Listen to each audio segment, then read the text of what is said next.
What's up, guys? Thank you for logging on to the Trenternet. I am Trent, and today we're doing a video that I stole, an idea that I stole from Mike Hollow and Real MK Tom Brady, and that's a series tier list of all the characters in Mortal Kombat up until this point. This isn't necessarily a strength tier list, but a tier list which is basically like, how do I feel about this character and their overall place in the canon and the gameplay, all of it together. We're going to rank all of it here today. I don't have the exact tier list that Mike Hollow used because I think he added some custom stuff. He differentiated between the MK1 version of characters and up until that point in the series version of characters. But for the sake of time for this channel, we're not going to do that. We're just going to rank all the characters. And if I have some gripe with the MK1 version, I will share that. Just a warning before we get started. You can see these crazy flashing lights behind me. That is my Bram Stoker's Dracula pinball. And I'm fairly certain that I forgot to turn off attract mode sounds. So at some point during this video, I will inevitably be interrupted by Dracula issuing some quote from a movie about Dracula from the 90s. But that's neither here nor there. What is here is the tier list. So today I have the best, the Dave Grohl tier. That's a great meme. Look it up if you haven't seen it. And then I have great characters. Then I have pretty good, meh, and then bad characters, and then the delete forever tier. So we're going to see where I land on all these, and leave it in the comments below if you think I have some dumb takes. And overrated, I want to say, is kind of a special tier. I may move characters into that initially and then go back and put them where I think they should be. That might be a fun way to do that because I feel like there's a lot of overrated characters in the Mortal Kombat franchise. If you've been on my channel a while, you probably know one of them that I'm leaning towards. But anyway, let's get going. Let's start with a tier list. Let's just pluck somebody at random because we got a lot to get through. How about Liu Kang? Let's start with Liu Kang, the protagonist of the series.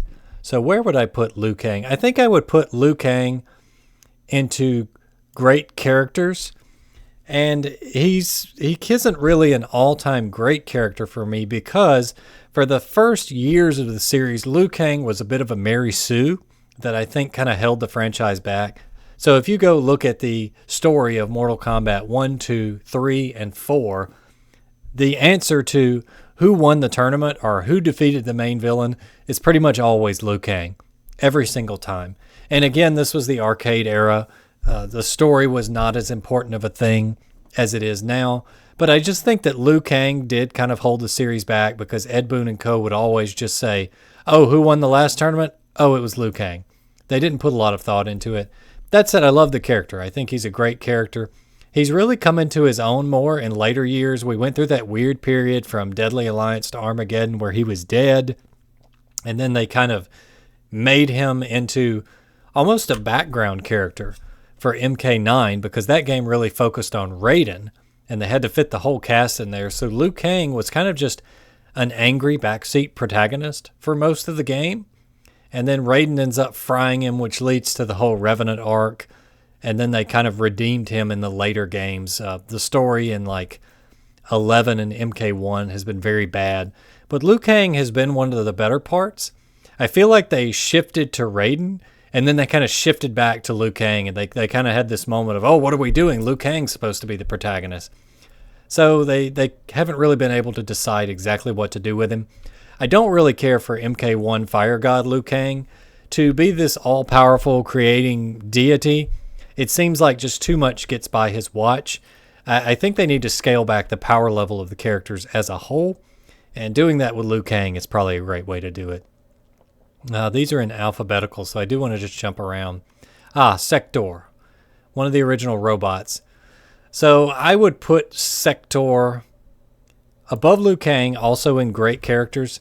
So this is a character, when I was young, right, growing up in the 90s, I saw Mortal Kombat 1 and 2, but I was too afraid to play them until MK3 came along.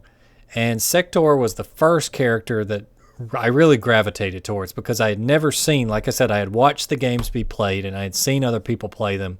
And I'd all just seen these martial artist type characters. And so seeing Sector was pretty cool because never been a robot character in a Mortal Kombat game. So that really got my attention. I really like his playstyle with the missiles and the teleport punch. He's just a fun character, but he's not in a lot of Mortal Kombat games, unfortunately. So I haven't really got to spend the time with Sector I would like to. Let's go with Sonya. Sonya is one of the best characters in Mortal Kombat. I love Sonya. I have mained her in several games. MK10 I was a Sonya main. MK11 I was a Sonya main. It's just a fun character to use. Really enjoy Sonya. The leg grab is great. Of course, Carrie Hoskins. Everybody in the arcade days, from those days, knows Carrie Hoskins. She did a wonderful job portraying this character. No shade to Elizabeth Malecki, who's pictured here. She did a great job as well. But Sonya is just one of those characters I think that they really use to push the franchise through different media. Like when you saw the movie, the original movie back in the day, and the sequel, Annihilation, for what it was, Sonya was a huge part of that because she's just like a special forces character who's out of her element, but she's also very strong. So that makes her incredibly relatable to an audience. I really liked all the stuff in MK 10 and 11, focusing on her family with Johnny Cage. I thought that was all great character development. I really like Sonya. She has a lot of potential. Wasn't so much a fan of the Ronda Rousey hire. I think they need to get back to the more grounded Sonya, but hey, it is what it is. How about Moloch, a Deadly Alliance character? He's pretty good. So the sentiment kind of that I remember back in the day was MK4 Shinnok in the arcade. If you only played MK4 at home, then you don't know that in the arcade version there was no sub-boss. It was just Shinnok. So you were really missing that big bombastic boss character that early Mortal Kombat's had. So it was really nice to return to that with Moloch. Unfortunately, he felt kind of cheap. And I remember the strat everybody would do back in the day, at least in my school, was you would switch to Johnny Cage when you got to Moloch, and he had a combo that was like B, B, B, just kind of the quick nunchuck spin, and you could use that to lock Moloch down and beat him pretty quickly. But other than that, he's cool. He just doesn't have a lot of history, you know. He's never really got a playable appearance outside of Armageddon, so there's just not a lot you can do with Moloch. But he is an interesting character. I think he'd be a fun candidate for MK Mobile or something like that. Who else do we have? Devora, maybe a hot take. I'm going to put Devora in bad.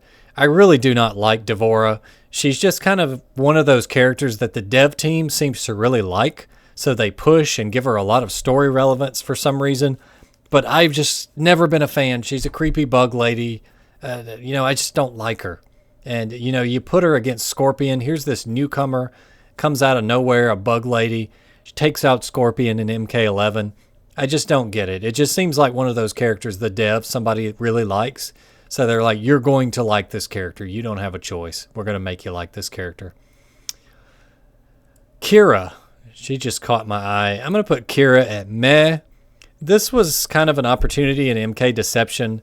So the idea was that Cabal comes back and they swap him back to evil, where he was previously a good guy. And his whole thing is like he's going to make this new basic Red Dragon Chaos Squad or something like that. And Kira is one of his adherents that's following him. But that's really all she's ever done. She might have had an appearance in the manga or comic book somewhere. But she just kind of shows up in Deception and Armageddon, and then that's really it for Kira. She never really does anything except follow Cabal around and fight with Cobra. Where is Cobra? We got to find Cobra and put him also in the meh tier. Where are you at, Cobra? I know you're here somewhere. Did they leave out Cobra? No, there's Cobra. I actually like Cobra better than Kira, but they're both pretty meh. And that's only because Cobra was pretty easy to play. He was kind of the Shoto to the Mortal Kombat cast in Deception, or at least he looks like it. He's very simple to play. So maybe somebody out there likes Cobra and wants him to come back. I've just never been really impressed with the two Cabal kids, as I call them, which are these two. Fujin, I'm going to put him up here in great characters. So Raiden as a concept is pretty interesting, right? Like Raiden is this elemental earth protector. And so naturally, as a kid, you wonder, are there other elemental protectors of earth? And Fujin was essentially created to answer that question. He shows up in Mortal Kombat Mythologies as a boss with a really cheap gimmick to survive the fight, but then he was, of course, made a playable character in 4. Fujin's a cool character. I really like the story expansion for MK11, giving Fujin a lot of development. I thought that was nice. I'd like to see more of Fujin in the future. He's a cool character. Let's go with Kenshi. Kenshi is pretty good, I guess. A lot of people really like Kenshi. This is one of the more popular characters from the 3D era. I've just never been overly impressed with him. I think the blind swordsman trait is kind of overdone. Maybe Mortal Kombat needed a blind swordsman character just so it could fill that archetype. But, whatever. At the time, he was kind of replacing Ermac, and then they brought Ermac into MK Deception. So now you got these two telekinetic characters out there. I don't know. Kenshi's okay. He just seems kind of generic to me. And this is one instance where I'm going to kind of disagree with Tom Brady and Mike Hollow. I thought Kenshi was okay in MK1. That's probably the most story development he ever got in a game outside of the shenanigans in 10. I don't know if you could hear that. The pinball's talking. So Kenshi, he's all right. He's pretty good. I do like the whole arc with Scorpion and Shiryu and Scorpion and then Takeda. That was really interesting. It's a shame they took most of that out for MK1 and just made him like go on bro adventures with Johnny Cage. But I actually prefer those versions to the original Kenshi. And maybe that's just because Deadly Alliance, you get very little character development, even for a PS2 home port game. Who else do we have? Stryker. I'm actually going to put Stryker at the bottom of great characters. This is an unpopular take. I've always really liked Stryker. I think it's fun mechanic to have this kind of everyday character in there who is just a normal guy who's been chosen for his exceptional fighting ability. Raiden picked this guy, so he's obviously very good at what he does. But he's just an Earthrealm riot cop trying to do his job on the worst day in his life, right? He's trying to hold the city together. He's trying to figure out what's going on. I think that makes Stryker incredibly relatable. The gun juggles in UMK3 are some of my favorite combos to do in the series. So I don't know. I really like Stryker. He's certainly not the most colorful or interesting character in the cast, but I've always really liked Stryker. I think he's great. Let's go with, excuse me, I'm getting over a cold. Let's go with Nightwolf. Nightwolf, I'm going to put at the top of great characters, actually. I think Nightwolf is one of the most unsung heroes in the Mortal Kombat canon. If you look into the lore of this character, there is so much cool stuff that Nightwolf did, especially the MK3 Nightwolf, that timeline, that a lot of people don't even realize. Like, this guy was instrumental in the defeat of Onaga. If you look at MK9 and assume he had something to do with Sindel's, not defeat, but bring her back to the good side of the original timeline, Nightwolf probably had something to do with that. He basically protected his people in Earthrealm. So Shao Kahn took everybody's soul except the Chosen Warriors and then Nightwolf's tribe because he used his ancestral shaman magic to create like a protected zone on Earth. And the game's intro even says it's a major threat to Khan's occupation of the Earth. So this guy's like an unsung hero. Nobody knows about Nightwolf, but this guy is an OG for sure. I love Nightwolf. Moving on, because we've got several to go through. I promise we'll get into the other tiers here. How about so many to choose from? Let's go with Cetrion. I'm going to put meh. Cetrion was a character I really wanted to like. This kind of plant lady, she's an elder god. Seeing previews for Cetrion and like the big like grows above the world fatality, I thought this was going to be a character I really liked. But in some ways, she is the very definition of everything wrong with modern Mortal Kombat. She's just a zoning character. She feels very stiff to use if you're not used to her. Obviously very strong, but as far as just a pick up and play character, she just feels very stiff. And I remember the night I brought MK11 home, she was the first one I picked. And I remember just being very disappointed and swapping characters after finishing arcade mode with her. Did not get very far in my life as a Cetrion main. Her power scaling makes no sense. She's supposed to be an elder god on par with Shinnok, literally Shinnok's sister, Kronika's daughter. But yet you got these other mortal characters that are always coming up with excuses as to why they can just go toe-to-toe with her. Doesn't make any sense to me. I feel like Cetrion's very underutilized or just poorly written. I do think there's potential for the character, but just not as it stands now. Let's go with Raiden. Raiden's going to be one of the best. I love Raiden. He's always been a fun character to play, fun character to use, iconic Mortal Kombat character. And the Protector of Earthrealm trope, he just does that so well. It's like the wise but very powerful mentor. It's so cool to me. Like the early series canon had all these rules about like who could fight who and who could challenge who. And notice that Shang Tsung never challenged Raiden directly. I actually tweeted this to Ed Boon to see if he would answer and said, is the reason that Shang Tsung never challenged Raiden directly because he knew he would lose? Because to me, that's just how powerful Raiden seems like he is. Like even Shang Tsung had great respect. Even though he obviously hated him, he had great respect for Raiden because he knew he was dangerous and he didn't need to fight him unless he had to. So that's just so cool. I really do not like what they did with Raiden in MK11 and MK1, just turning him into a normal human using a lightning amulet. No, thank you. Just garbage. Garbage writing from a series whose developers don't really seem to know what to do with it anymore, and they just keep rewriting it. But I do think OG Raiden's one of the best characters ever. Just classic Mortal Kombat for sure. Let's go with Su Hao. I'm going to put him above Cetrion for sure, but in the meh tier. A lot of people really, really hate this character. I never got the hate for Su Hao. He seemed at worst just like another boring Red Dragon, Black Dragon. I don't remember which one he was. He just seems like another boring, generic, basically along the lines of Jarek from MK4.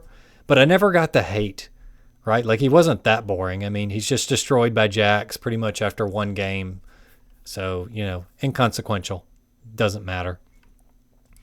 Let's go with Cassie Cage. I'm going to put her under Nightwolf, under Fujin, under Sector, under Liu Kang. As far as protagonists go, I actually like Cassie Cage. She's probably my favorite of the Combat Kids just because she has like her mother's kind of attitude, but also kind of her father's sense of comedy, his comedic timing.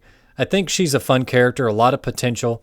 She's got main character energy because she has the green aura or whatever that Johnny Cage has. So it kind of makes sense that she could go toe-to-toe with Shinnok once she unlocks that. But unfortunately, after MK10, they really kind of dropped her backwards in MK11. I think her last scene is her being carried off in chains with her dad by Shao Kahn. But this is a character who one game ago beat Shinnok, literal elder god. And you mean to tell me she's just going to get locked up by Shao Kahn and Sindel? That doesn't make sense. I think they've underutilized this character. Kotal Khan is another character I think is pretty good, but maybe kind of underutilized, even worse than Cassie. And the whole thing of him just like bowing down to Katana just seemed kind of lame for all he went through to get Outworld back under his control. He's obviously a better ruler than Shao Kahn, but I just think he just kind of became a jobber too quickly. Like, this guy is supposedly the Khan of Outworld, following up Shao Kahn. I guess it just goes to show you never want to be, like, for example, in college football, you have Nick Saban, the greatest to ever do it. And you don't ever want to be the guy after the greatest to ever do it retires. You want to be the guy that replaces that guy because everybody's going to compare you to your predecessor. So, I don't know. I felt like Kotal Khan was robbed in the story. Moving forward, we got Jarek. I'm going to put him in bad, but he's above Devora. This is basically some typical 90s and 2000s midway laziness where they said, we want to do MK4, we need Kano, but we also want to have new characters. Boom, here's Jarek. He has Kano's move list. He has Kano's personality. Here you go. Basically all they did. And I don't think he's ever been seen since outside of like a cameo or like a background appearance. So pretty useless character in the grand scheme of things. Don't care for him. Shiva may shock a lot of people. I'm going to put in the best tier. I really like Shiva. I was so excited when she came back as a main character in MK11 Aftermath. I just hate that this character gets the short end of the stick so much. I feel like Shiva is legitimately the Kunimitsu of Tekken. And what I mean by that is Kunimitsu got a bad rap in the early Tekken games and had low usage, so that meant the character wasn't brought back for the longest time. But the reason that Kunimitsu had low pick rate is because the character was always universally bottom tier. She was so bad in the early Tekkens, especially like Tekken 1, Tekken 2. Very bad character when you've got monsters out there doing what she does 1,000 times better. And then you got Yoshimitsu, who's literally like, she's a variation of Yoshimitsu. She just has a worse version of his moveset. So of course Kunimitsu is going to have a low pick rate. And I feel like Shiva has the same problem. MK3, UMK3, Trilogy, bottom tier character, not seeing a lot of usage, cut out of the home ports because nobody was picking her. You get to MK Armageddon. She's in that weird boss tier-ish character because she's a Shokan. So obviously not going to see a lot of use there. Probably very low anyway, just because she's kind of slow and clunky. So I feel like Shiva never really got a good shot. But walking into the arcade and seeing Shiva for the first time, I remember when I saw it, I said, because I was young, right? I was a little kid. And I remember just saying out loud to my mom, who was with me and didn't know anything about Mortal Kombat, "It's Goro's sister." You know, that's how pumped I was. And then I was like, this is a playable character? You can play as Goro's sister? So just really cool. Got some deep lore implications in there too. But unfortunately, just the Kunimitsu of Mortal Kombat, just very underutilized because of her placement on the tier list most of the time. Tanya, named after Ed Boon's sister. I'll put her above Devora for sure, but never been a big fan of Tanya. She's pretty much just a yellow female ninja who betrays people. That's her whole thing, and she's just an untrustworthy survivalist type character. Her ending is peak, though, as far as MK4 ludicrousness with the writing and the voice acting. Don't you see, Liu Kang? This is a trap. It's just perfect. I love that. But as far as the character, never been a big fan of the character. And her new... There's the pinball again. Her new incarnation in MK1, don't even get me started. Horrible character. Never been a big fan of Tanya. Who else we got? Quan Chi. I'm going to put Quan Chi in meh tier, and that's probably an unpopular take. I have never liked Quan Chi, and I'll tell you why. He is pretty much the sorcerer version of Kano. All right? And I'm also going to put Kano. Where are you, Kano? I know you're here somewhere. No, these are in alphabetical order. It's pathetic. I can't find these guys. I'm going to put him at the top. I'm going to put him at the very bottom of pretty good. And I may drop him lower. And the reason being, we're talking about Quan Chi. Quan Chi is like Kano in that they're both characters who are bad guys that never seem to get their real comeuppance. They always seem to escape. That's why I was so surprised at the end of MK11 where Scorpion just slices this guy's face off in front of the cast, because I thought that would never happen.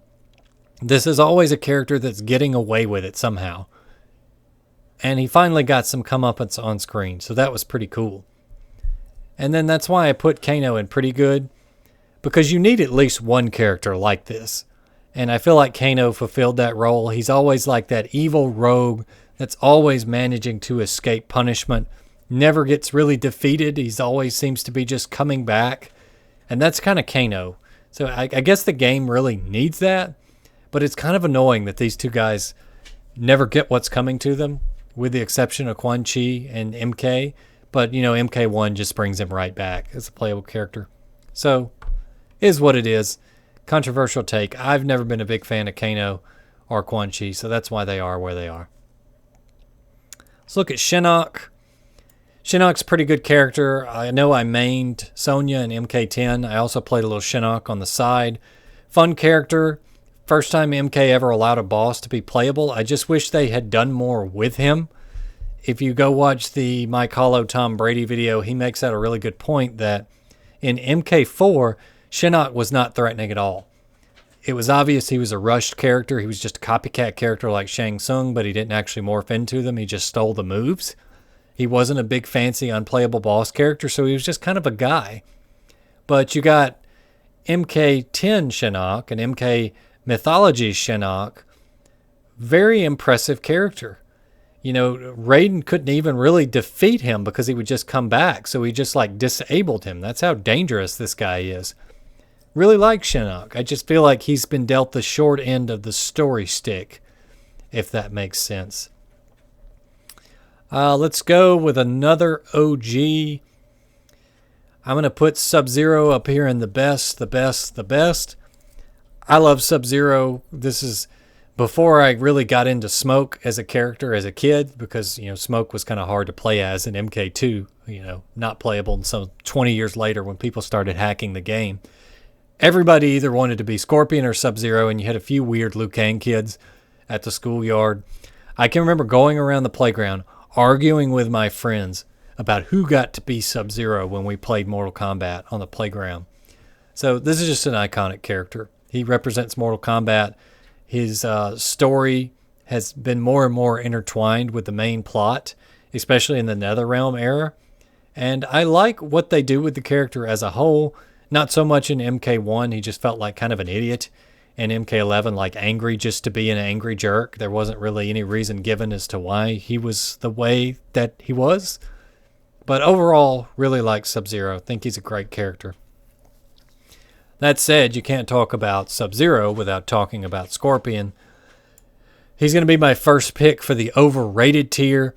Again, I'm a Sub-Zero guy, so maybe that tempers me. But I guess I'm just kind of soured and burnt out on the thousands upon thousands of Scorpions you run into when a new game releases.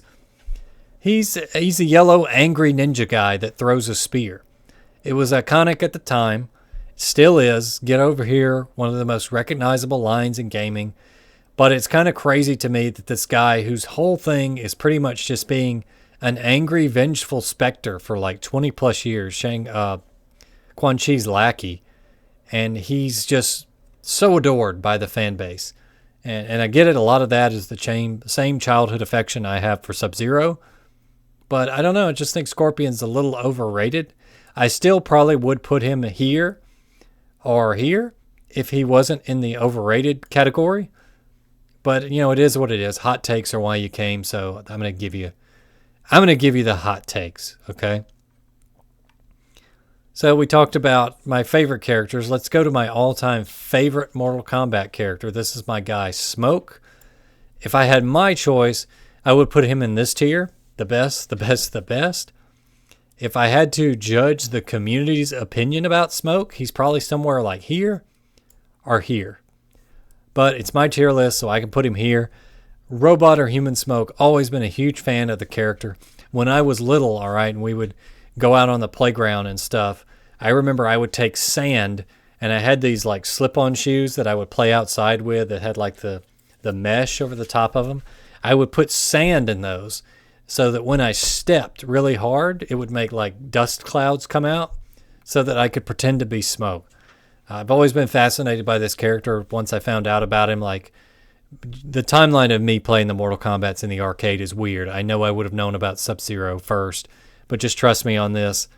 Eventually, I came to find out about Smoke in MK2, played as him in MK3, UMK3. This character just took the cake for me. This secret gray ninja in the background who emits smoke and throws a spear. Because Sub-Zero was cool, but, you know, a mystery gets your attention more than anything.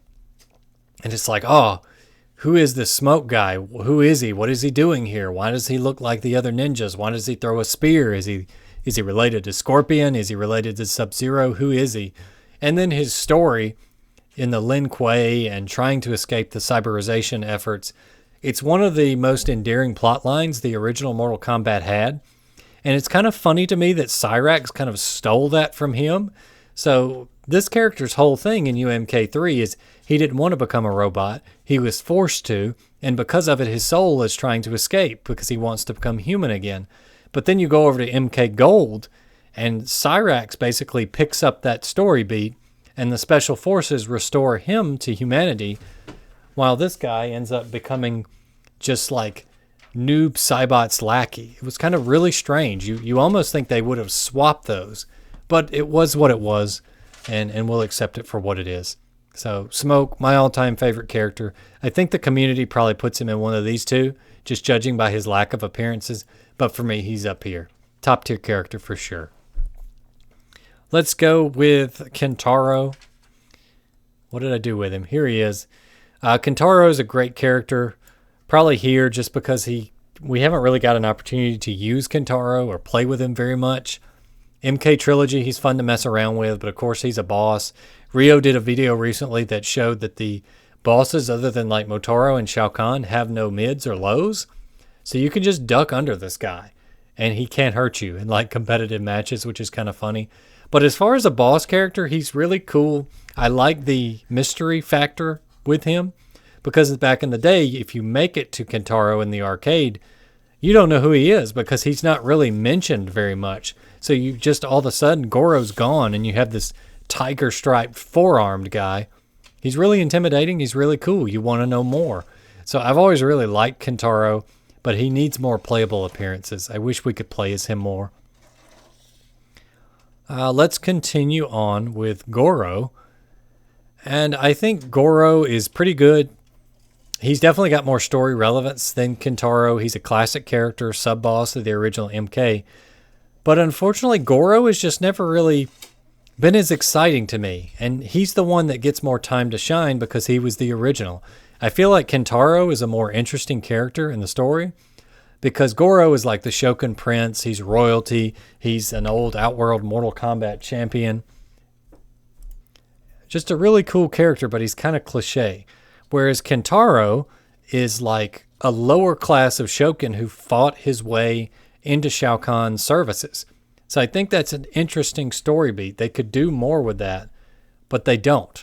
Unfortunately, they just kind of give Goro all the screen time like in MK4 and MK Deception. It was Goro, and you really just have this guy as playable in MK Armageddon, unfortunately. So I think I was supposed to be talking about Goro, and I just got off track on Kentaro again. But it is what it is. Let's see. We got Meat. I don't even know what to think about Meat. I want to put him in bad or delete forever. Probably just bad.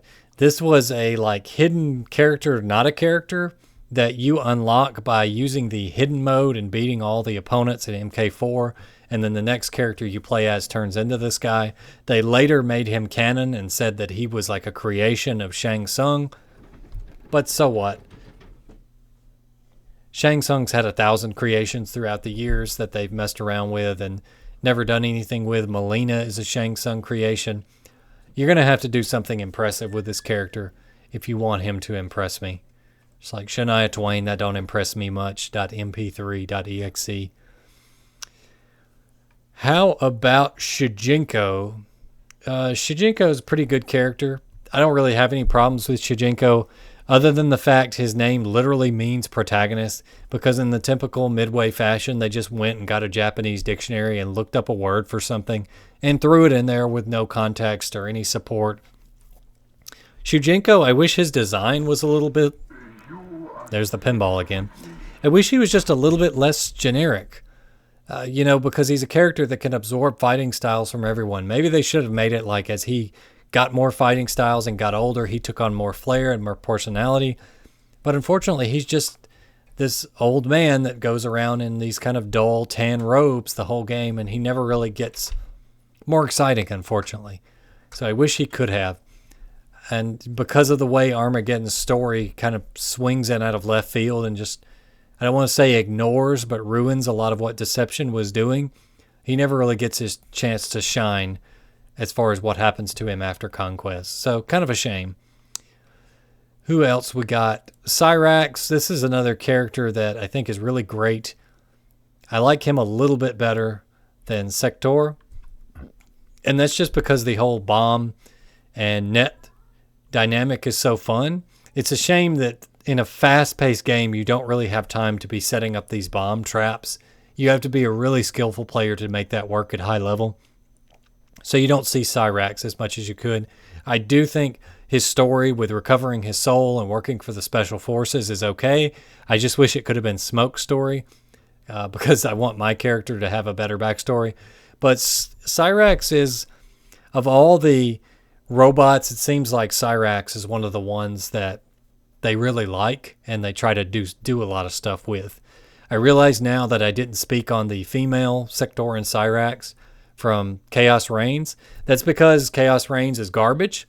I never bought it. I don't intend to buy it. And there was no reason to make both of these characters females. They could have easily created brand new characters that were female, and they could have both been Lin Kuei, and it would have been fine. But they didn't have the confidence in themselves to do that. So instead, they took two other characters and just made them females for no good reason other than to shock the system. It's the only reason they did it. So I can't get behind that, unfortunately. Let's go with Katana. Great character. Probably should be up here, but this is me. I like Katana. I think her dynamic with Liu Kang is really cool. It's something they developed throughout the years, but it's kind of a... Who's a good character to compare it to? It's almost like a Mario and Princess Peach type situation.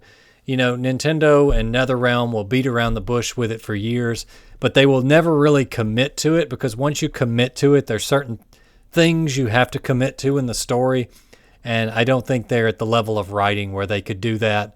So unfortunately, it's just never going to happen between these two, at least not permanently. They'll just kiss and tell every so often. Really like Katana, though. Great character. Fanlift was fun as heck back in MK2. Really enjoyed playing with her. I really like the previous iteration better, where she moves on to become like Edenian princess with Sindel. I can't remember if Sindel's the queen of the freed Edenia or if it's Katana.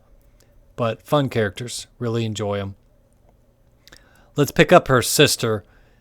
The best. Really love Melina. Was always one of my favorites in the MK2 heyday. And strangely enough, Melina is only so cool because Katana exists. So Katana is like this noble princess assassin character, and then Melina's like the evil, wicked, twisted sister version that you only find out as a Tarkatan once you finish the game or use one of her fatalities. So that was cool. She uses Sai, which is also a plus in my book. I've trained with the Sai as an Ishinru Black Belt, so I love Sai. They're a great weapon. So naturally, I was always going to want to pick up and play with Melina back in the day. Really fun character. I realize we haven't put anything in that bottom tier, so I think it's time. Let's go with Blaze. Put Blaze in the delete forever tier. So Blaze started back in MK2. If you go to the pit stage, there's another character which fans started calling Hornbuckle for some reason, fighting a guy who is on fire from the top up. And I know what Ed Boon will try to tell you, and modern story beat writers will try to tell you, but that character was never meant to be Blaze. That was Liu Kang in the background having done some sort of fire fatality on somebody, and so they were on fire from the waist up. And that was probably either just a quick Easter egg they put in the background, or it was a way to make people think, hey, does Liu Kang have some sort of secret fatality where he catches the guy on fire from the torso up? Maybe I need to figure out what that is. I just will never believe that that was intended to be a separate character. And so here comes MK Deadly Alliance, and they throw this Blaze character in there who's this elemental. Okay, that's fine or whatever. But then, 2 games later, Blaze is like supposed to be the ultimate incarnation, the final villain of the Mortal Kombat series, because MK Armageddon was about a battle to end all battles. And this is the character? A Johnny Rocket? What's the character from Fantastic Four? Johnny Blaze, whatever, ripoff? Cinder? This is the ultimate challenge for the cast of MK? Titans like Raiden and Katana and Shiva and Smoke and Scorpion and Sub-Zero. And it's this guy, this bonus character from 2 games ago is who you got? It's ridiculous. And, Armageddon, a lot of people really like Armageddon. I did not have as much fun with Armageddon as I would hope, because it's a very cheaply made game. And what I mean by that is, yeah, it brought all the characters back and crammed all that content in there, but it did it at great cost to the story and the fatalities and a lot of the stuff people love about Mortal Kombat. And Blaze, most of what he did was just verbatim taking this guy. Where's Onaga? Onaga's like rigging and animations and all that and shoving it into Blaze and reusing as much of it as they possibly could. So I will always have a sore spot against Blaze. get him out. You know, no way this character was always intended to be the final challenge of the Mortal Kombat universe. Get out of here, Ed Boon. I don't believe that for a second. Speaking of Onaga, I think he's a great character, probably up here above Fujin. You know, Shao Kahn, who we'll get to in a little bit, is iconic. And when we get to Shao Kahn, I'll talk about why he's a problem for Mortal Kombat as a whole. But this character was the original Kahn of Outworld, and Shao Kahn was afraid of this guy. So that's pretty cool. His intro in Deception is legendary. Everybody remembers renting that game and rushing home after school and seeing that intro for the first time. He just basically ruined Shujinko's entire life while at the same time giving him what he needed to defeat him. Love Onaga, man. I wish they would do more with this character, but unfortunately he's in the storyline purgatory at the moment. Not really doing much with him. Speaking of that, here's Best Boy Shao Kahn. Gotta be one of the most iconic Mortal Kombat characters of all time. And I think he is a problem for the series because he is so freaking good as a villain. And he is also the main villain of the classic era of MK, which is the strongest era, which many nostalgia huffers like myself live in. It's so hard for any new villain to come along and do a good job because they have to fill the role of this guy. And they've really tried hard, particularly with this guy, who I also think is a great character, not a good character, Shang Tsung, because they've kind of moved Shao Kahn to the back burner as far as villain, like with the General Shao stuff, and have tried to make the OG Shang Tsung the villain. There's been this push to make Shang Tsung the villain again, and I don't know if that's because they got the original actor from the Mortal Kombat movie, rest in peace, or if it's just because they realize we need another classic character that's not Shao Kahn to come in and kind of fill that villainous role. Maybe that's why. But Shang Tsung is a great character. Back in that arcade day, transforming into all the other characters, truly a mark of skill to go to the arcade and see somebody pick this guy and do something besides just spam 3 fireballs. Really like Shang Tsung. Still waiting on the day when a hacker makes this guy playable in the arcade version of Mortal Kombat 1. That will truly create the trifecta of unplayable bosses in Mortal Kombat. For me, at least. Bo Raicho, controversial take. Delete forever. I hate this character. I have never liked Bo Raicho. A lot of people really love Bo Raicho. He's supposed to be like the wise old mentor character to Liu Kang. If that's the case, why canonically did the Deadly Alliance characters, the Deadly Alliance being Quan Chi and Shang Tsung, why did they beat everybody? If this guy taught Liu Kang, then why was he not able to do or contribute more? It's just ridiculous.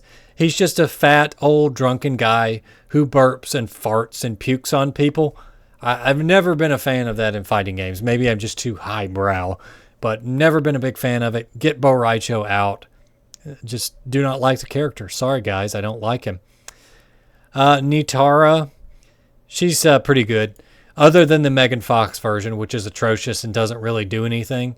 I think the whole Cyrax Nitara story arc was kind of interesting because Mortal Kombat at this point has so many characters.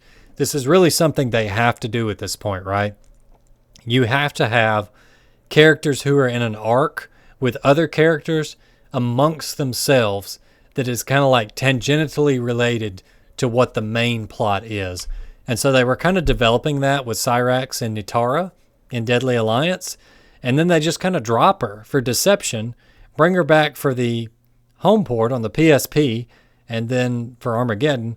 But she's just never really recovered from that storyline-wise, which is a shame. Hopefully, in whatever next step Mortal Kombat has, Nitara takes a step forward, and we can see something better than what Megan Fox had on offer for her. Let's go with Serena. Serena is a pretty good character. I just wish we knew more about her. And this is a character that's got a lot of fans online. I'm really surprised that this character hasn't got a better appearance somewhere. But for whatever reason, she seems to be stuck in cameo during cutscenes or cameo MK1 territory. They just won't pull the trigger on her outside of a side game like MK Advance where they need to sell copies. So they put something kind of strange in there. Do you believe in destiny? Thank you, Gary Oldman, Dracula. If you couldn't hear that, Pinball was talking again. Serena, wish I knew more about her. I think the relationship with the OG Sub-Zero is something they could really expand on. I understand that in Chaos Reigns, they were kind of trying to pair Sub-Zero and female Sector together, which seems ludicrous to me because you have this established canon character here that people want to see more of her relationship with Bi-Han. People want to see it. Tom Brady talked about this in his video about this. But instead, they turned Sector into a girl and put him in a relationship with Sub-Zero. Just, it makes no sense. It's wasted potential. Wasted potential for all you Fort Snake fans out there. Wasted potential. Let's go, speaking of wasted potential, let's go to Motaro. This is another sub-boss I would love to play as again. I would love to know more about. But because Midway and now NetherRealm Studios is lazy, like they always are, they just don't do anything with this character. You know, the whole reason he was a Minotaur instead of a Centaur in MK Armageddon was because they said, well, we can't figure out how to make air combat work with a horse. And maybe that's true, but it's probably more so because they could do it, but they didn't want to, for the same reason that Blaze is just like a copy-pasted reskinned Onaga. That was probably more to do with it, if I had to guess, NetherRealm. But who knows? Maybe I'm wrong and they really gave it the good old college try. If you ever watch this, Ed Boon, and you have that original test footage of air combat Motaro, release it and I'll release an apology video. Who we got? We got Dagon. Just a bad character. Where's his brother? Taven. I'm going to put him here. Nobody cares about these two characters. MK Armageddon was supposed to be this big event that brought the entire cast of the series together in a modern, at the time, fighting engine. And what do they give us for the protagonist? They can't think of some reason to really even have much of a story outside of Conquest mode, but they don't make it about Liu Kang. They don't make it about Raiden. Instead, the whole thing is about this original character named Taven and his evil brother Dagon fighting for control of the realms. And then they just do a reboot after it. So nobody really knows what the heck happened. Just a mess. Get these characters out. Don't bring them back. In fact, I need to move them lower because Tanya and Devora and Jarek, they deserve to be above these two. They can be in background material, but we don't need to play as these guys anymore. For like the one like hardcore Dagon main out there, very sorry, very sorry. Who we got? Movado. I don't hate Movado, but he just never really took off. He was pretty much Cabal. Once Cabal came back, there was really no purpose for this character to exist. See, Midway had this thing in the MK4 Deadly Alliance Deception era where they said, we need new characters, but they were also afraid to get rid of old characters. So again, they're not showing confidence in their creations. So instead of just committing to bring Cabal back, they said, well, we need a character like Cabal. So let's say that this character beat Cabal and took his hook sword. So now we have a new character, but maybe it was the hook swords people liked about Cabal. So maybe they'll like Movado. Nobody liked Movado. But he's okay. He's better than Su Hao, at least. Who we got next? Let's go with Reiko. A lot of people really love Reiko. I'm going to put him in bad just because, again, it's the same problem as this guy. They wanted a new character. They weren't willing to commit to it. So what do? Oh, take Noob Saibot out of MK4, make a new character called Reiko. Makes no sense. Because his ending makes no sense. They just don't do anything with the character. The most development he got was in MK1 or the comic book lead up to MK10. Like I said, makes no sense at all. Who else we got? Got to keep moving along. Got a lot to go through.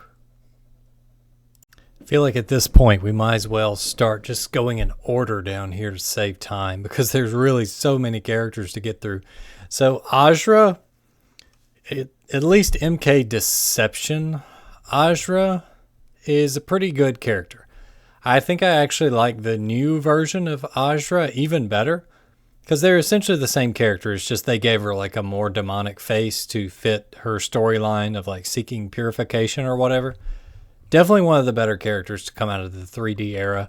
It's a shame that MK Armageddon just George of the jungled its way in there and ruined any possible development for these characters because they had so many to fit into the game. They couldn't build on the story as much as everybody would have liked. Next is Baraka. Baraka, I'm going to put right here at the bottom of great characters. I've always enjoyed Baraka. I just wish his gameplay was a little bit more exciting.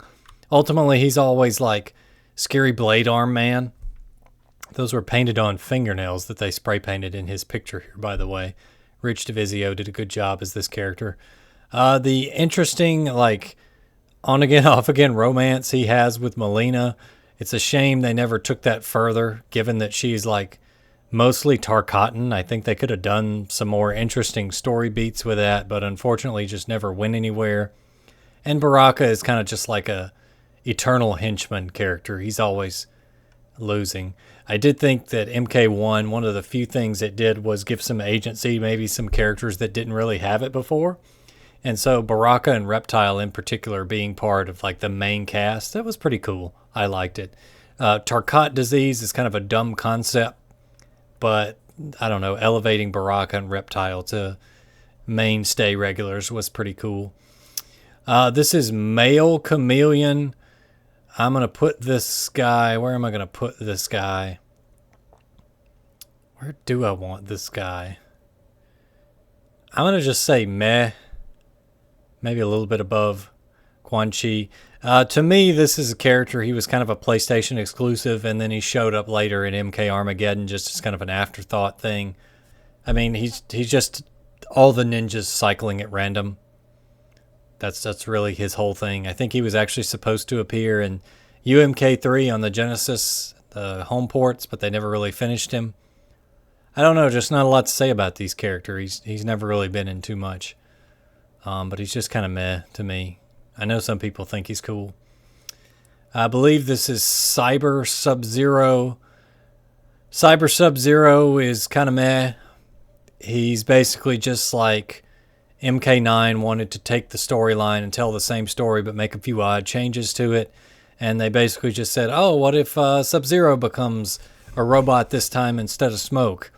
And then they just turn the character back human and just kind of hand wave it away for MKX. They're just like, oh, I had to go through horrible things and I became a human as the side effect of Quan Chi's evil magic or something like that.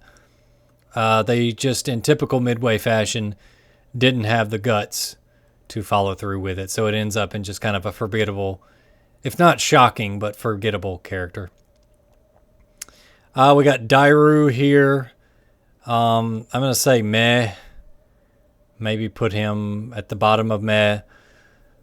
Fairly consequential to the story, I guess. He's one of those characters that's in kind of like a mini arc with some other characters. I believe he killed Darius's family, making Darius turn to a life of anarchy or something like that. But I don't know. He's just kind of one of those very forgettable MK Deception characters. Ultimately, he never really does anything in the original timeline, and then they just kind of forgot about him, unfortunately. Same for this guy. I know he shows up in MK1 and does some cameo stuff there, but he looks kind of like Shaft, I guess. So we'll bump him up a few spaces. Definitely cooler than Su Hao, but he just unfortunately never does anything. Very forgettable character.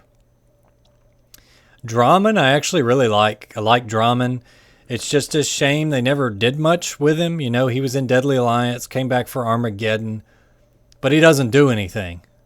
He's just like kind of mad at Quan Chi, so like Shang Tsung's hiding him in the basement in case he needs a trump card against Quan Chi. Yeah, who cares? Who cares? Ermac, as they pronounce his name in OG UMK3. Where would I put Ermac? I guess at the bottom of great. Ermac is one of those characters that I've never really played as very much. I know he's incredibly strong in UMK3, but I don't know. I just never got into this character very much, and I find the telekinetic slam annoying to defend against. But he's still like the original, one of the original characters who was a rumor that made his way into being real. So that is pretty cool. So we'll give him that. Aaron Black. I think Aaron Black is another great character. Definitely one of the stronger additions of the NetherRealm era. Unfortunately, he never really does anything. Like, I believe it's MK10. They had a really cool ending where Kotal Khan, like Raiden basically goes on the offensive. So Kotal Khan has to get a bunch of people together to fight to protect Outworld. And Aaron Black was one of the chosen fighters. That could have been a really cool concept to like really turn things on its head. But unfortunately, they didn't commit to it. They just went back to time travel and status quo. So Aaron Black ends up just jobbing all the time, unfortunately. But I do think he's a cool character. Ferritor, I'm going to put down here in bad. I've never been a big fan of, the little guy riding the big guy type characters, especially for a game like Mortal Kombat. Just makes it kind of weird, like with the fatalities. The Farah just kind of disappears and Tor, unfortunately, ends up taking the brunt of it. Just kind of a very forgettable character. One of the last MK10 characters to never make it into the mobile game, which tells you how forgettable Ferritor was. I think this was a character that NetherRealm had a lot of hopes for, but just never really panned out for him in the end of things. Next up, we got Frost. Frost is pretty cool, pun intended, like Frost, but again, I don't think it's a character that they've utilized to the full potential, and I don't think they handled her cyber character arc in MK11 very well. Just, MK Deadly Alliance, she shows up in Deception. They're like, oh, she died, lol. Then they put her in the PSP port of Deception, so nobody plays that. Comes back in Armageddon, but, everybody was in Armageddon, so who cares? I don't know. I think they could have done better with Frost, but her story has just been so mismanaged because her whole thing is basically Sub-Zero's failed apprentice. But she just ends up defeated at the end of whatever game she's in, so it doesn't matter.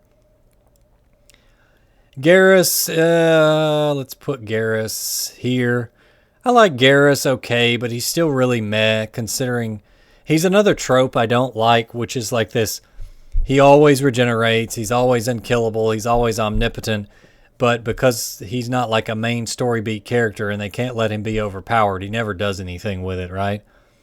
I think they had big plans for this guy because like they were showing off during his reveal, like one of his variations could mess with the timer in game. And I remember a lot of people being like, oh, is this going to be OP? Is he just going to get a life lead and run the timer out and that kind of thing? But it just never really happened. I mean, Garrus was always strong, but so what? And, Raiden has to defeat him in MK11 by like chaining him up and throwing him in a bottomless sea. Like,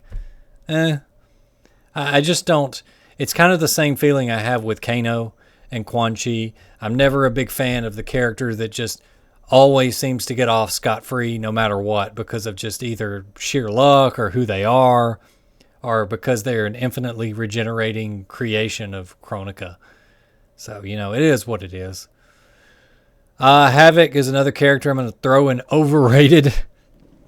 Hot take, I know. I've just never got it. I've never got the affinity for Havoc. He's just, they always say the most interesting villains are the villains that you kind of side with because they're right, or maybe they have a good point to make. Havoc is literally just like, going to Hot Topic with your friends in the 7th grade and being like, yeah, I embrace chaos, make everything chaos. That's literally this character. That is literally who you're simping for, is this character. Like I said, I'm probably never going to buy Chaos Reigns, but my understanding is it didn't do him much good either compared to the strength level of this character. He's even worse in MK1 because he's got new modern edgy graphics and he pulls his jaw off and all this stuff. Just never get it.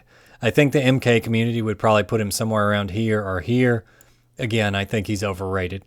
Way overrated for what he is. He's just kind of an edgy teenager character. Hotaru, if I had done an underrated character, I would probably put Hotaru in there. Whereas Chaos, Chaos Man up here, like Hotaru and Havoc are supposed to be foils, right? But I think Hotaru is infinitely more interesting because like Chaos for chaos sake is just so overdone and like 14-year-old edgy.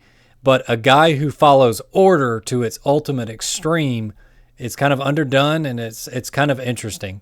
because Hotaru is willing to side with very bad people to basically create order. Like, I believe he sides with Onaga because he feels like Onaga is the best shot for complete order in Outworld.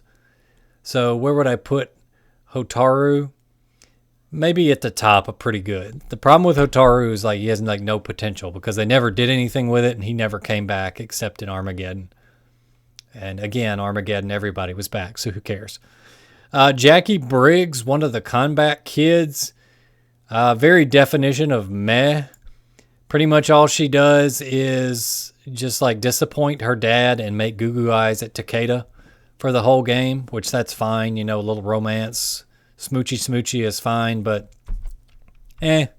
definitely was not a fan of her full auto playstyle either. It's pretty much everything that's wrong with the NetherRealm era of development. Never cared for it. Jade, this is another one of my very personal favorites. And one of the reasons that I liked MK11 more than most people, and I played MK11 a long time. I stopped before that final expansion that had like Melina and all the others. I'd kind of give up on it at that point, but I did play it for a long time, even after Chaos Reigns came out. And one of my big reasons for enjoying that game was I had Jade. So like as a Smoke main, you know, we had it pretty rough since MK9. I don't really consider Triborg Smoke, even though they play similar. And so Jade is another character I really like. I've always liked Jade. I thought she's a cool character. Green is my favorite color, so as far as ninjas, that makes me want to play as her anyway. I just really like Jade. And, you know, she's right here with Katana. It's kind of funny how most of my characters are third wheels. Like Smoke is kind of following up the Sub-Zero bandwagon with Kuai Lang. And then Katana is like the whole Edenia redemption arc, and Jade's just kind of like her helper. But Jade's story in UMK3 is really interesting because it's like she has to choose between her loyalty to the Emperor and her best friend Katana. So I think that's interesting. Jade ultimately chooses Katana, which happens to be the winning side. And the OG storyline was really good for Jade, and she basically became this enemy of Tanya, which made Tanya a little bit better. But unfortunately, the new timeline just kind of like, oh, she's in a relationship with Kotal Khan, and Kotal Khan gets his back broken, and who cares? Anyway, love Jade. Projectile invulnerability is really cool. I really like the skill that comes with like parrying projectiles and things. So maybe that's one of the reasons I like Smoke and Jade so much. So Smoke had the Shake in MK9. That attack was so fun against people that would just go on there and spam with like spamming characters without any placement at all. And you could just parry them over and over. And Jade, the same thing. You can go invulnerable and run through their projectiles. That's just such a rush when you manage to pull it off and get the big combo with it. So I just love those characters.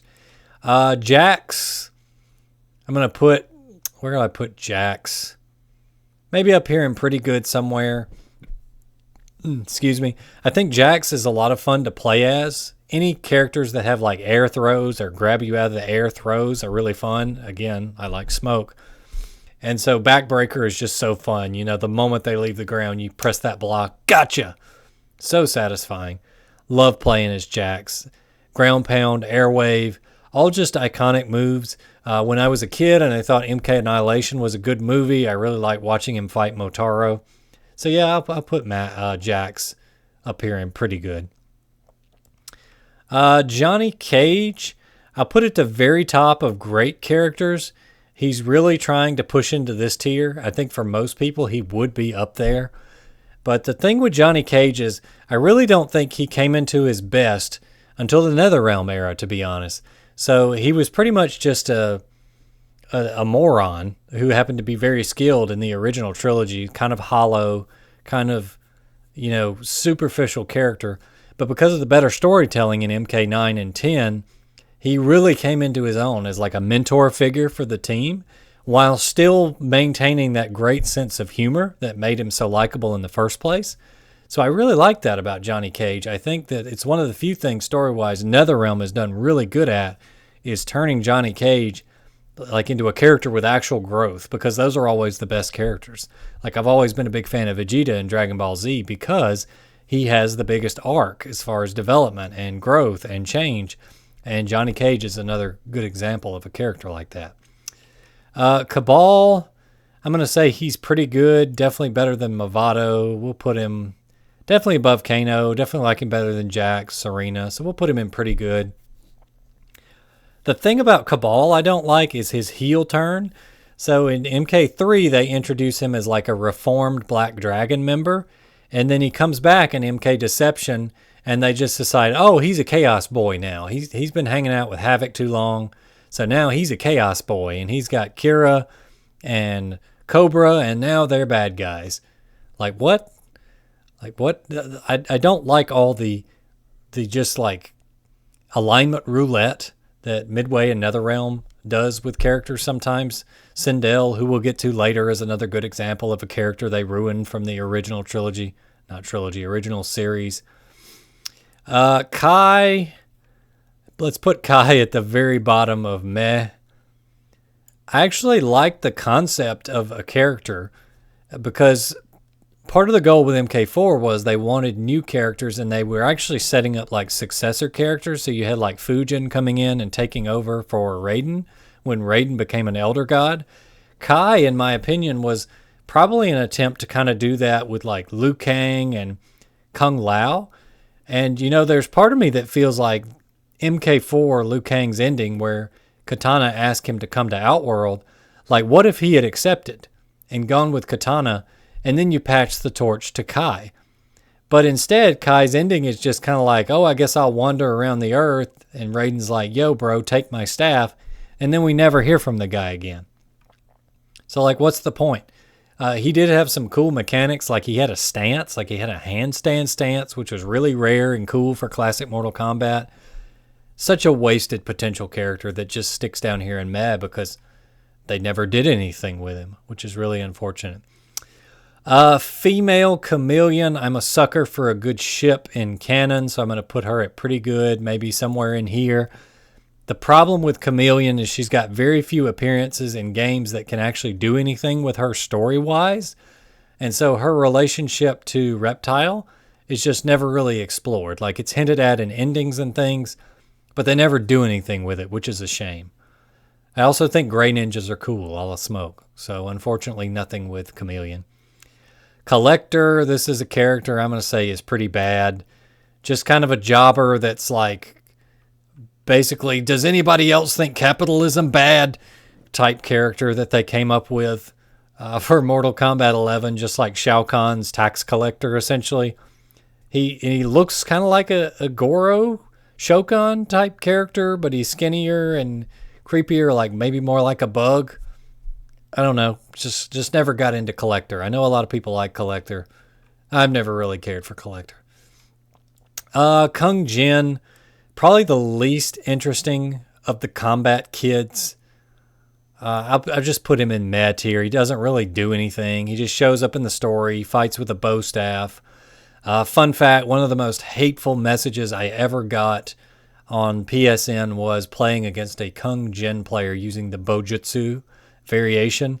And that's a character with very good reach, right? It's very hard to get in on that character. So I said, wait, why am I playing his game? I'm just going to stay back and spam projectiles.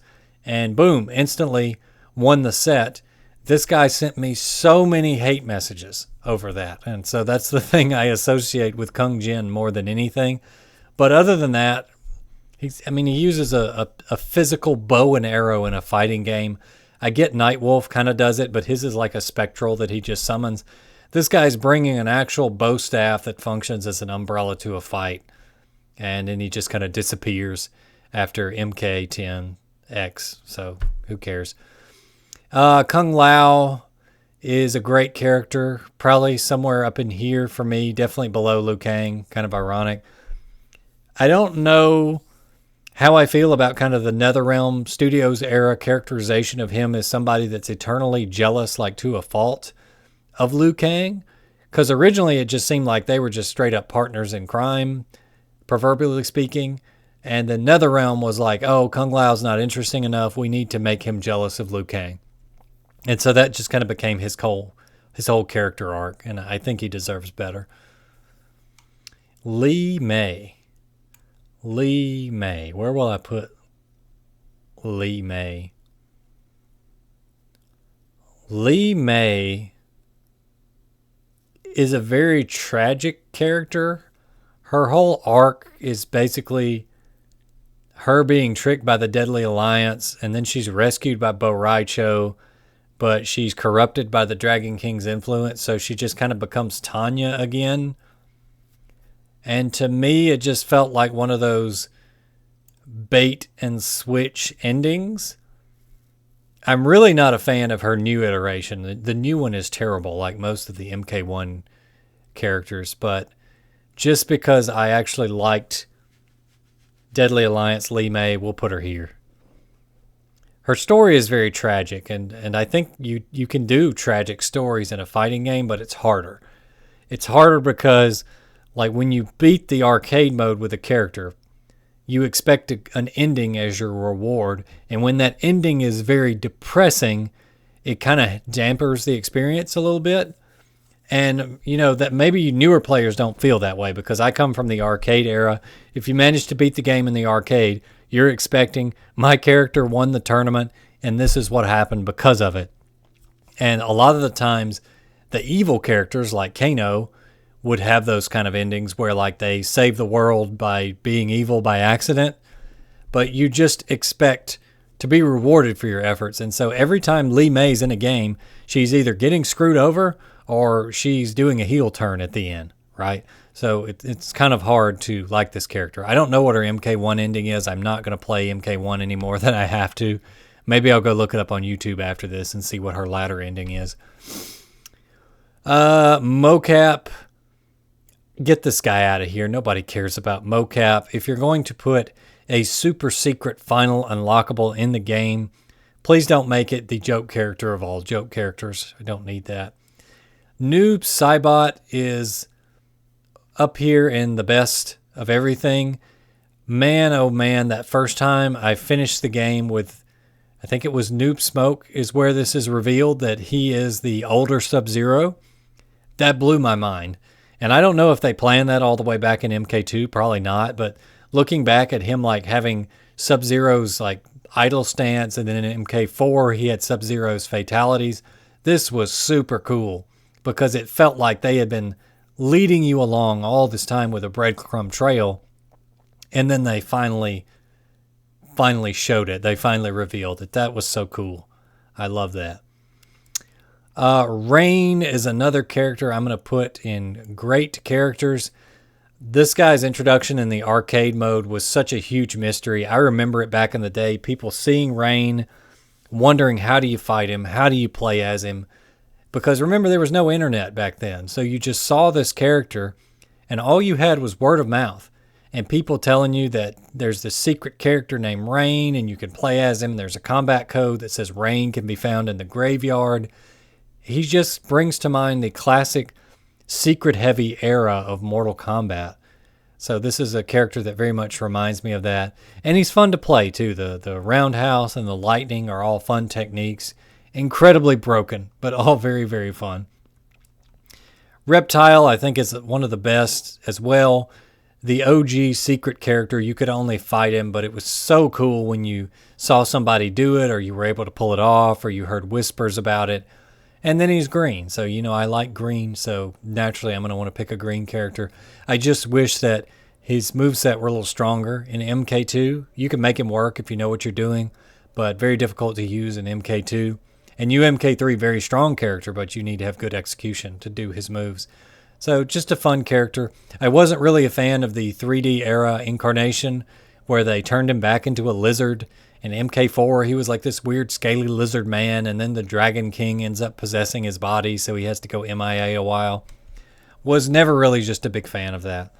But early games, I really like Reptile. Sizoth, however you pronounce it. Sindel, another great character. I'm going to put her up here in the great characters tier, somewhere in the middle. I really like the fact that this was a popular character, and they found a way to bring her back naturally without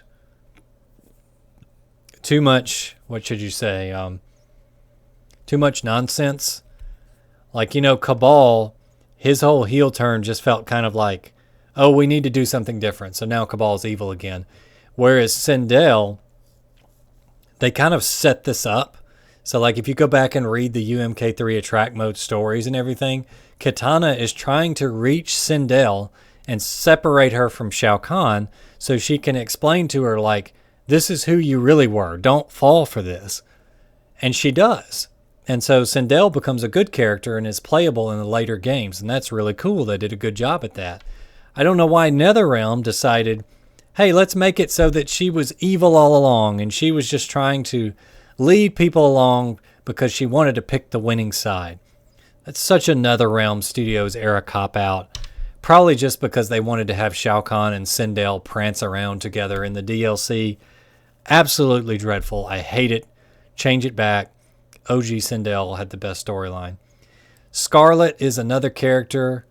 If I can grab her, I'm going to put her up here in overrated. I would imagine she's probably around here or here. I've just never really got the hype for this character. She was like a rumored like glitch character, kind of like Ermac for a while. They finally bring her out for MK9. And it was just like, who cares? So MK9 was a really big game for me. I had a roommate that doesn't even play fighting games, and he was really into MK9. So we used to grind out the co-op mode online all the time. And by the time Scarlet finally came out, he was kind of dying off on wanting to play the game. And, I didn't have my tag team partner. I was kind of getting into other things by this point. So I don't know, maybe I just didn't catch the Scarlet hype train. I was glad that she was an actual Mortal Kombat character instead of like Freddy Krueger and the thousands of guest characters we get for DLC packs these days. But again, just never been that excited about Scarlet. Like I said, I imagine if I were to non-overrated tier, she'd be somewhere around here with the community. 3 more to go. We got Takeda. I'll put him above Jackie. Where is Kenshi? He is most interesting when he's hanging out with Kenshi. So yeah, we'll put him here. Again, during the storyline, he just does a lot of making goo-goo eyes at Cassie Cage, which is fine. But I think his most interesting stuff is his relationship, somewhat kind of complicated, between his father and Scorpion, who trained him. And unfortunately, all that just kind of goes out the window in MK1. I don't even know how much of a story this guy had. Like I said, I didn't buy most of the DLC for that game. I just kind of gave up on it fairly early. So I don't really know what his lore is, but it's probably not good, whatever it is. Tremor is another character I'm going to put in overrated. This is one that became a fan favorite after his appearance in Special Forces, I believe. And everybody has clamored for the orange/brown earthbending ninja. Okay, he's another elemental ninja. But I never got it. Maybe a lot of the appeal is just, it feels like something you can't have. Because like I know people recolor like the other ninjas and put him in as Tremor in like Mugen fan games and stuff. But I've just never got it. If I had to guess, the community probably puts him somewhere around here or here. Maybe at the top of one of these, middle of one of these. But I just think he's overrated. And then Triborg. I appreciate what Triborg tried to do. Triborg tried, pun intended. But I've just never really been the biggest fan of Triborg. He was a great compromise to get all of the cyber ninjas into MK10 without adding them in. But every time I see Triborg, I'm just reminded of the fact that we never got a playable Ininra. We never got MK10 smoke. We never got MK11 smoke. We just got this weird generic robot who was in and out of the story with one game, like he never happened. Okay, so that's the tier list, guys. Took a long time, but we got it together.